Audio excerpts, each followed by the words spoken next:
जय सिया राम। सब सुख लहे तुम्हारी सरना, तुम रक्षक काहू को डरना।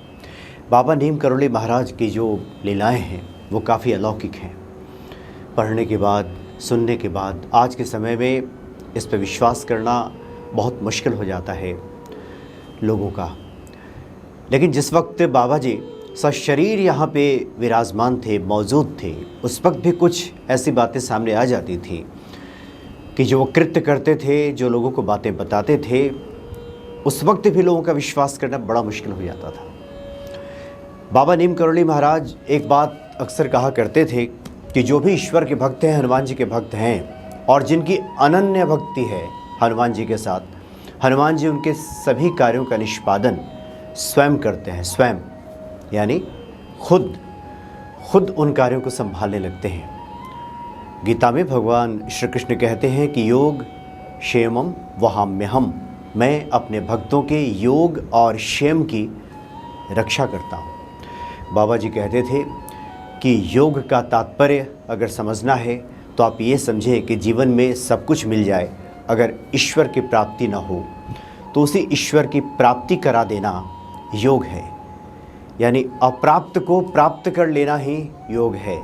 जो कुछ भी आपके जीवन में नहीं मिला है, चाहे वो सांसारिक हो या आध्यात्मिक हो, इस लोक की हो या परलोक की हो, उसकी प्राप्ति करा देना ही योग है। ये बाबा जी अपने भक्तों को बताते थे।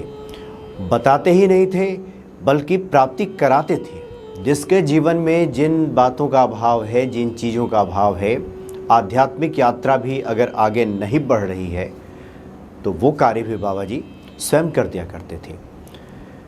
तो जो प्राप्त नहीं है उसको प्राप्त करा देना ये योग है। और क्षेमम यानी जो प्राप्त है, भक्त जिस अवस्था तक पहुंचा है, आध्यात्मिक उन्नति उसकी जहां तक हुई है या इस संसार में भी वो जहां तक पहुंचा है, उसके पास जो कुछ भी है, क्षेम का तात्पर्य है क्षेम वहाम्यहम, यानी मैं उसका वहन करता हूँ, यानी उसकी रक्षा करता हूँ। वहन करने का तात्पर्य है ढोता हूँ। ये वचन है भगवान श्री कृष्ण का। और बाबा नीम करोली जी महाराज अपने कार्यों से, अपने कृत्यों से भक्तों के साथ ऐसा किया करते थे कि जो भी हनुमान जी के भक्त हैं, बाबा नीम करोली जी पे जिनकी श्रद्धा है, उसके सभी कार्यों का निष्पादन बाबा जी स्वयं कर दिया करते थे। एक बार की बात है, 1962 की बात है, जिस वक्त भारत का चीन के साथ युद्ध चल रहा था। कानपुर में बाबा जी का एक भक्त परिवार रहता था और उस परिवार का एक लड़का चीन के साथ युद्ध लड़ रहा था, सेना में था, और वहाँ से खबर आई कि वो मारा जा चुका है, वो शहीद हो गया है। ये खबर वहाँ से बॉर्डर से आई कि वो शहीद हो गया है। और उस सैनिक का जो भाई था वो दौड़े दौड़े बाबा जी के पास गया। बाबा जी संयोग से उस वक्त कानपुर में ही थे और बाबा जी से कहा कि उसका भाई तो शहीद हो गया है। वो रोते बिलखते हुए वहाँ पहुँचा, लेकिन बाबा जी ने कहा कि नहीं, उसे कुछ नहीं हुआ है, वो ठीक है। लेकिन बाद में सेना की तरफ से भी, सेना के जवानों ने भी कहा कि वो मारा जा चुका है। सेना जो कुछ भी औपचारिकताएं पूरी करती हैं वो सब औपचारिकताएं भी पूरी कर दी गई। सेना ने वो फाइल भी बंद कर दी उस जवान की। इधर कोई रास्ता तो था नहीं। बाबा जी ने कहा ज़रूर था कि उसे कुछ नहीं हुआ है, लेकिन परिवार का भरोसा कैसे हो, क्योंकि सेना ने वो फाइल भी बंद कर दी, उसका कोई अता पता भी नहीं था। लिहाजा परिवार के सदस्यों ने उसकी अंतिम क्रिया भी कर दी। और इसके 6 महीने के बाद उस सैनिक की विधवा ने दूसरी शादी भी कर ली। यानी बात यहाँ तक आगे बढ़ गई।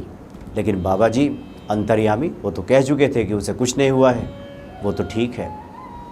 6-7 महीने 8 महीने जब बीता, जब उसकी विधवा ने दूसरी शादी भी कर ली, 6-7-8 महीने के बाद वो जवान घूमता हुआ घर पहुँच गया और उसने कहा कि लड़ाई के मोर्चे पे वो पहाड़ों से फिसल गया था, कहीं गिर गया था, दूर के गांव में भटकता रहा, बेहोशी की हालत में रहा, और अब जाकर के उसे ध्यान आया, उसे होश आया, उसकी याददाश्त लौटी तो अपने वो घर आ गया है। तो बाबा जी ने उस वक्त जो बातें कही थी, संत पे अगर भरोसा वो परिवार कर लिया होता तो बातें यहाँ तक नहीं बिगड़ी होती। लेकिन खैर, बात तो यहाँ तक पहुँच गई थी। बाबा जी ने उस भक्त परिवार से कहा कि अब जो कुछ बीत गया है वो तो बदल नहीं सकता, इसकी विधवा ने भी दूसरी शादी कर ली है। तुम लोगों को भी भरोसा नहीं था, लेकिन विश्वास रखो, जो सद्पुरुष हैं उनके वचन कभी खाली नहीं जाते। वृथा न जाई देव ऋषि वाणी। गोस्वामी जी कहते हैं कि देवताओं और ऋषियों की जो वाणी है वो व्यर्थ नहीं जाती। कई ऐसे उदाहरण सामने आए जहां बाबा जी ने ये दिखा दिया कि जिनका भरोसा है हनुमान जी पे, जिनका भरोसा है बाबा नीम करोली महाराज पे, उनके सभी कार्यों का निष्पादन वो स्वयं कर देते हैं। एक बार की बात है, एक भक्त परिवार में एक लड़की तैयारी कर रही थी ऊंची अधिकारी बनने की, सरकारी नौकरी वो चाहती थी। इसके लिए उसने प्रतियोगिता परीक्षा दी थी और प्रतियोगिता परीक्षा में कुछ पेपर्स ऐसे थे जो सही नहीं गए थे, उसमें उसने त्रुटियां कर दी थी और उसे लग रहा था कि इस बार तो उसका सिलेक्शन नहीं होगा। लेकिन खैर, ईश्वर की प्रार्थना में वो लगी हुई थी। अपने पिता से उसने आग्रह किया कि वृंदावन ले चलें और बाबा जी उस वक्त वृंदावन वाले आश्रम में ही थे।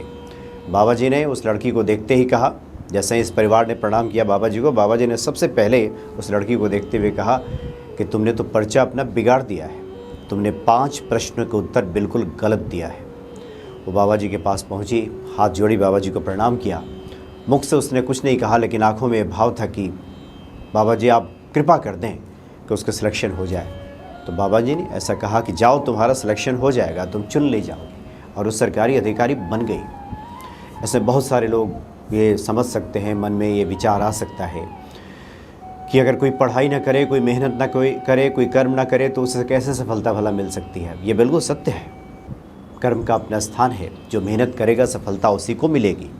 लेकिन इसके साथ साथ जो ईश्वर की कृपा, सत्पुरुषों का आशीर्वाद, इसका भी बड़ा स्थान होता है। और जिनको इस पे भरोसा होता है वो निश्चित ही विजयी होते हैं।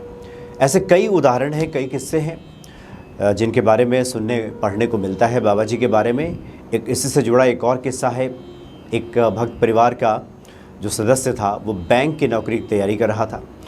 बाबा जी से जब वो मिलने पहुंचा भक्त परिवार और प्रणाम किया और वहाँ बैठा, तो बाबा जी ने उस युवक से सारे प्रश्नों को पूछा, उन प्रश्नों को पूछा जो उसने प्रतियोगिता परीक्षा में उससे जो पूछा गया था और जिसका उत्तर वो दे करके आया था। बाबा जी ने पूरी बातचीत की, सही प्रश्नों को पूछा, इसका उत्तर क्या होगा, इसका उत्तर क्या होगा। उस युवक ने सभी प्रश्नों का उत्तर दिए। बाबा जी ने कहा कि जाओ, तुम्हारा सिलेक्शन तो हो ही जाएगा। तो वो ही बैंक अधिकारी बन गया। तो कई इस तरह के किस्से हैं, चमत्कृत कर देने वाले किस्से, जिस पर सहसा विश्वास करना मुश्किल हो जाता है। बाबा जी जबकि निर्वाण ले चुके हैं, इस धरा पे सशरीर मौजूद नहीं है, लेकिन भक्तों को जब उनकी कृपा हो जाती है तो दर्शन भी हो जाते हैं। कुछ ऐसे भी भक्त हैं जो इस तरह का स्मरण बताते हैं। लेकिन जिस वक्त वो यहाँ मौजूद थे धरा पे, उस वक्त भी कुछ लोग ऐसे थे जिनको उनकी अलौकिक बातों पर, अलौकिक लीलाओं पर विश्वास नहीं होता था और जिसकी वजह से उन्हें बाद में पछताना पड़ता था। तो कुल मिलाकर निष्कर्ष यही है कि कभी भी जो सत्पुरुष हैं, जो संत हैं, उनके वचनों पर हमारा पूर्ण विश्वास, पूर्ण भरोसा होना चाहिए। जो हमारे सदग्रंथ कहते हैं उस पर पूर्ण भरोसा होना चाहिए। गोस्वामी तुलसीदास जी ने श्री रामचरितमानस में जिन जिन बातों का जिक्र किया है, जो जो बातें लिखी हैं, उस पर हमारा पूर्ण और दृढ़ विश्वास होगा। यकीन मानिए वो फलित होगा और भक्तों के जीवन में वो फलित होता है। विश्वास कीजिए, जो ईश्वर पर भरोसा रखेंगे, जो बाबा नीम करोली महाराज की शरण में जाएंगे, निश्चित तौर पे उनका कल्याण होगा। जय सिया राम।